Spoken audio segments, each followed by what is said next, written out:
Hello, students, and welcome to Roshi's Education Point. Today, we are starting with your Gulmohar textbook, Class 1, Chapter 9. The name of the chapter is Pets Day.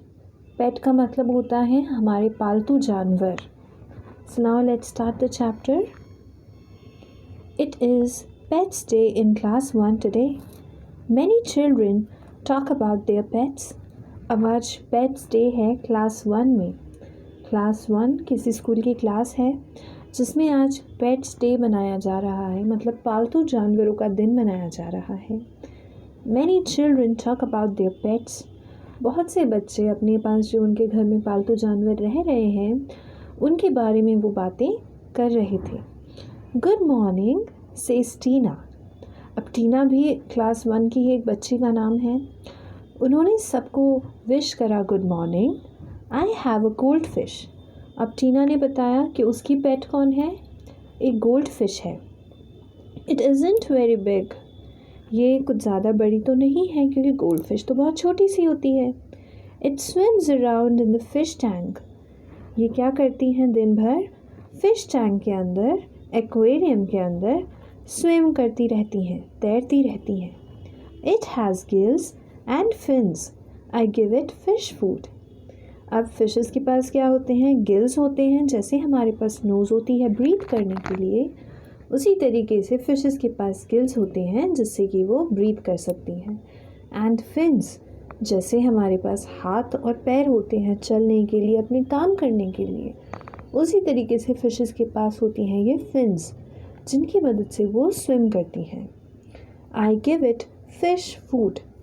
अब हम लोग तो human beings हैं तो हम लोग खाना खाते हैं, फ्रूट्स खाते हैं, वेजिटेबल्स खाते हैं.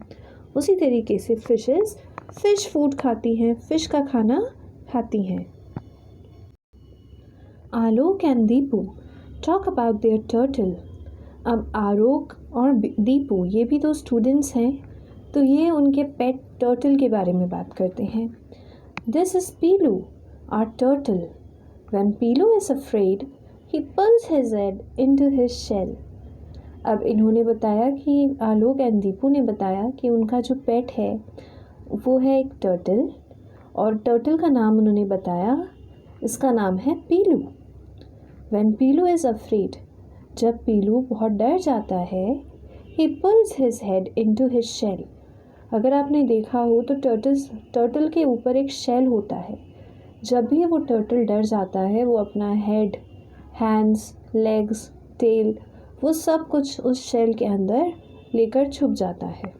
तो यही चीज़ आलोक एंड दीपू ने भी बताई कि अगर टर्टल डर जाता है तो वो अपना हेड शेल के अंदर रख लेता है. I have a frog says Sheena. अब शीना एक स्टूडेंट का नाम है. उसने बताया आई हैव अ फ्रॉग. मेरे पास एक बहुत सुंदर सा एक फ्रॉग है. It has smooth skin. उसकी स्किन बहुत ज़्यादा स्मूथ है. It has strong legs. It can jump quite high. फिर शीना ने बताया कि जो मेरा फ्रॉग है उसके जो लेग्स हैं वो बहुत स्ट्रॉन्ग हैं, जिसकी वजह से वो बहुत ऊंची जंप भी कर सकता है. And then Sheena takes out a frog from her pocket, a real frog. और फिर शीना ने क्या करा, अपनी पॉकेट में से एक असली का फ्रॉग बाहर निकाल कर सबको दिखाया. Boink, the frog jumps out from Sheena's hand. Everyone screams. अब जैसे ही शीना ने अपनी पॉकेट में से उस फ्रॉग को निकाला, उस फ्रॉग ने जंप कर दिया. कहाँ से जंप करा, शीना के हैंड पे से वो फ्रॉग जंप करके बाहर निकल गया, और उस वजह से सब लोग वहाँ पर डर गए. Everyone screams.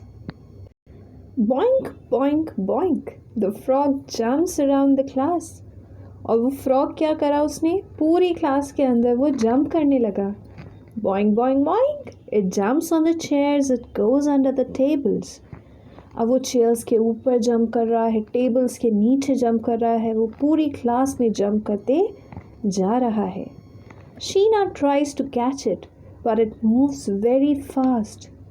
अब शीना ने कोशिश करी कि वो कैसे भी अपने पेट को पकड़ ले। उसने ट्राई करा उसे पकड़ने का, लेकिन वो फ्रॉग तो इतना फास्ट मूव कर रहा था कि शीना उसे नहीं पकड़ पाई। She looks for it everywhere but can not find it.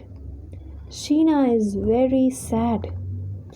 अब शीना ने हर जगह उस फ्रॉग को ढूंढा, लेकिन वो उसे नहीं मिला। शीना बहुत सैड हो गई, बहुत दुखी हो गई कि मैंने शायद अपने फ्रॉक को घुमा दिया है।